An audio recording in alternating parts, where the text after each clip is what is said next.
एक गांव में धर्मेश और माला छोटे से घर में हंसी खुशी रहते थे।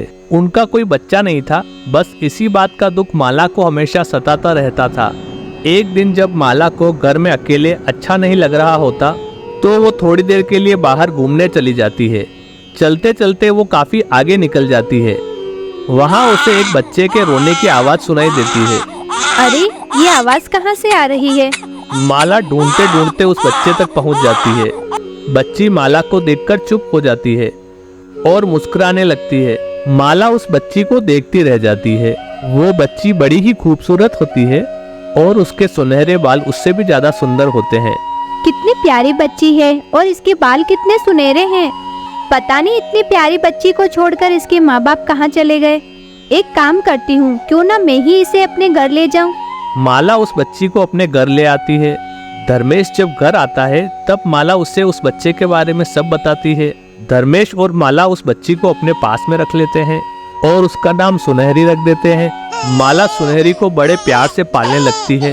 वो सुनहरी को इतना प्यार करती है कि उसे किसी चीज की कमी नहीं होने देती।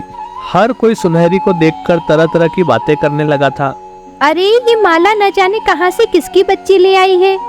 मैंने पूछा तो मुझे बोलती है ये तो मेरी बेटी है। हाँ, पता नहीं किसकी बेटी को अपनी बेटी कहकर पाल रही है। धर्मेश और माला को किसी की बात से कोई फर्क नहीं पड़ रहा था। वो तो बस सुनहरी के साथ बड़ी खुशी से रह रहे थे। उनकी जिंदगी बड़ी ही हंसी खुशी से बीत रही थी। और फिर धीरे धीरे सुनहरी 4 साल की हो जाती है। पर एक दिन उनके घर में एक हादसा हो जाता है। जब माला घर में खाना बना रही होती है तो जाने कब कैसे उसके पल्लू में पता नहीं आग लग जाती है। माला बुरी तरह चिल्लाने लगती है, बचाओ बचाओ, मैं जल गई, कोई मुझे बचाओ। माला के चिल्लाने की आवाज से सुनहरी भागते हुए अंदर आती है। सुनहरी अपनी माँ को ऐसे आग में जलते हुए देखकर हक्की बक्की रह जाती है। उसकी आंखें लाल हो जाती है और उसके लंबे सुनहरे बाल हवा में उड़ते हुए ऐसे चमकने लगते हैं जैसे दुनिया भर की रोशनी उसके बालों में हो। सुनहरी का रूप बदलने लगता है, पर इतने में पीछे से धर्मेश आता है और सुनहरी को एक तरफ धक्का देकर माला के ऊपर पानी डालता है। आग बुझ जाती है और सब ठीक हो जाता है। सुनहरी भी वापस ठीक हो जाती है। पर जो माला और धर्मेश ने उस दिन देखा होता है वे बहुत घबरा जाते हैं। रात को दोनों इस बारे में बात कर रहे होते हैं। आज मुझे समझ आया कि सुनहरी आग को देखकर इतना अजीब बिहेव क्यों करती है। उसके बाल आग समान लगते हैं और जितनी तेज आग होती है उसका रूप उतना ही भयानक होता है। आज तो वो चुड़ैल जैसे दिखने लगी थी और आप सही वक्त पर आ गए। हाँ, पर अब हम क्या करें? ये बच्ची एक चुड़ैल है। अब हम इसे घर में कैसे रख सकते हैं? नहीं नहीं, वो मेरी बेटी है, मैं उसे अपने से अलग नहीं करूँगी। और उसने आज तक कभी भी ऐसा कुछ नहीं किया। आज भी उसने मेरी जान बचाई है। वो दूसरे चुड़ैलों जैसी नहीं है। हम उसे कहीं नहीं छोड़ेंगे। ठीक है, पर अब हमें इसे आग से बिल्कुल दूर रखना होगा, वरना अगर गांव वालों को इसका सच पता चल गया तो वो इसे जान से भी मार सकते हैं। ये सुनकर माला बहुत डर जाती है। इसके बाद वो सुनहरी को हमेशा आग से दूर रखती है। लोगों को सुनहरी उसके बालों और उसके अलग बर्ताव की वजह से पहले ही खटकती है। और अब जब से माला उसका सच छुपाने के लिए उसको लोगों से दूर रखती है तब से लोगों को और अजीब लगने लगता है। ऐसे ही सालों बीत जाते हैं। सुनहरी बड़ी हो चुकी होती है। वो बिल्कुल आम लड़कियों की तरह अपने माँ बाप के साथ रह रही होती है। उसे खुद नहीं पता होता कि वो एक चुड़ैल है।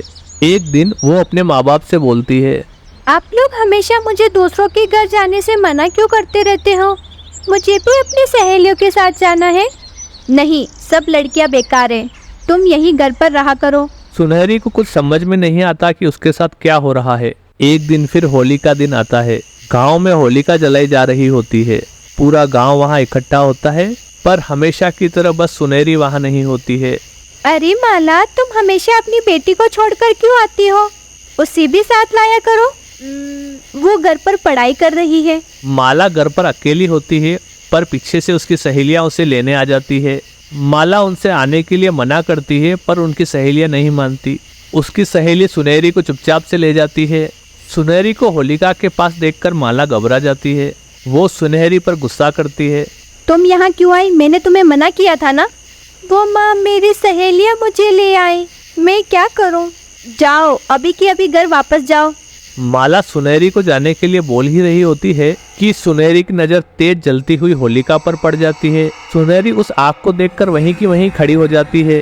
उसकी आंखें लाल और उसके बाल चारों तरफ लहराने लगते हैं और सुनहरी एक चुड़ैल का रूप ले लेती है।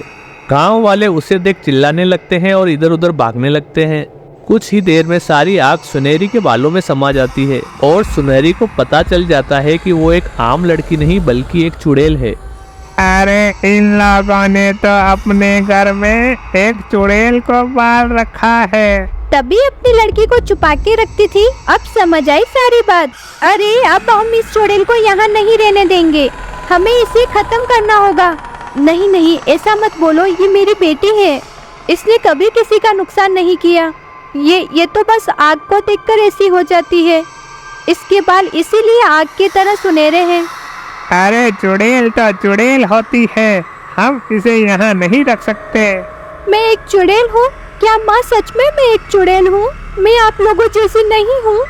मेरी बच्ची, तुम हमारी बेटी हो बस, चाहे कोई कुछ भी कहे।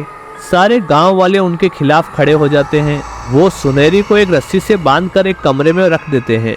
वो उस घर से बाहर ना निकल पाए, इसके लिए वो एक पंडित से चारों तरफ घर की पूजा करवाते हैं। सुनहरी हर वक्त उस घर की एक छोटी सी खिड़की से झांकती रहती है और अपने माँ बाप को पुकारती रहती है। धर्मेश और माला को कोई भी सुनहरी के पास जाने नहीं देता था। लोग उसे खाने के लिए भी कुछ नहीं देते थे। मुझे यहाँ से बाहर निकालो, मैं किसी को कुछ नहीं करूँगी। मुझे तो खुद पता नहीं था कि मैं एक चुड़ैल हूँ। मुझे अपने माँ बाप के पास जाना है, मुझे जाने दो। कोई उसकी एक नहीं सुनता और अमावस की रात को सब उसको मारने की तैयारी कर लेते हैं। धर्मेश और माला को उनके घर में बंद कर दिया जाता है ताकि वो सुनहरी को खत्म करने में रुकावट ना बने। अब अमावस की रात आ जाती है। सब गांव वाले इकट्ठे होकर सुनहरी को खत्म करने के लिए आ जाते हैं। वहाँ एक तांत्रिक भी आ जाता है जो अपने मंत्र पढ़ना शुरू कर देता है। नहीं नहीं, मुझे मत मारो, मुझे छोड़ दो, मुझे अपने माँ बाबूजी से मिलने दो। कोई सुनहरी की बात नहीं सुनता। तांत्रिक अपना आखिरी मंत्र सुनहरी को खत्म करने के लिए बोल ही रहा होता है कि इतने में एक आदमी चिल्लाता हुआ आता है। अरे जल्दी चलो, गांव में आग लग गई है। आग? कैसे?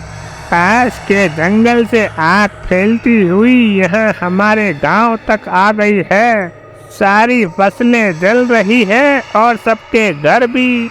जल्दी चलो वरना सब बर्बाद हो जाएगा। सारे गांव वाले उस चुड़ैल को वहीं बंद कमरे में छोड़कर आग बुझाने भाग जाते हैं। मुझे बाहर निकालो, इस आग को मैं ही बुझा सकती हूँ और कोई नहीं। कोई उसकी बात नहीं सुनता। बस सब लोग पानी ला लाकर आग बुझाने की कोशिश करते रहते हैं। आग पूरे गांव में फैल जाती है। उसे बुझाना नामुमकिन होता है। कोई कुछ नहीं कर पा रहा होता है। फिर एक छोटा बच्चा सुनहरी को खिड़की से पुकारते हुए देखता है। सुनहरी दीदी, मैं आपको यहाँ से निकालूंगा, चाहे आपको सब लोग कुछ भी बोलें, पर आप मेरे लिए वही सुनहरी दीदी हो जो मुझे रोज टॉफी देती थी। जल्दी करो छोटू, मुझे जल्दी बाहर निकालो यहाँ से। वो बच्चा बिना डरे चुड़ैल को आजाद कर देता है। चुड़ैल भागती है और गांव के बीच में जाकर खड़ी हो जाती है। उसका भयानक रूप और भी ज्यादा भयानक हो जाता है। उसके बाल चारों तरफ फैल जाते हैं और गांव की आग में खुद को समाने लगते हैं। धीरे धीरे सारी आग बुझने लगती है और सुनहरी के बाल और तेज चमकने लगते हैं। सुनहरी पूरे गांव की आग बुझा देती है और सबको बचा लेती है। इतने में धर्मेश और माला भी वहां आ जाते हैं। तुमने हमें बचा लिया, वरना सब बर्बाद हो जाता।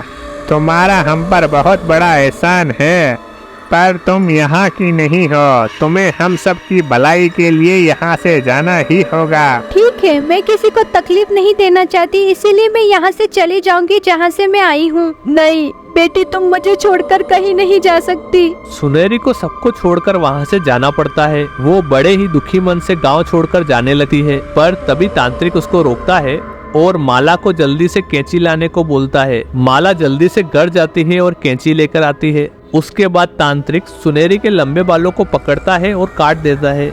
बाल काटते ही सुनहरी पहले जैसी हो जाती है। उसके कटे हुए बाल अपने आप जलकर राख हो जाते हैं और उसके सुनहरे बाल बिल्कुल काले हो जाते हैं।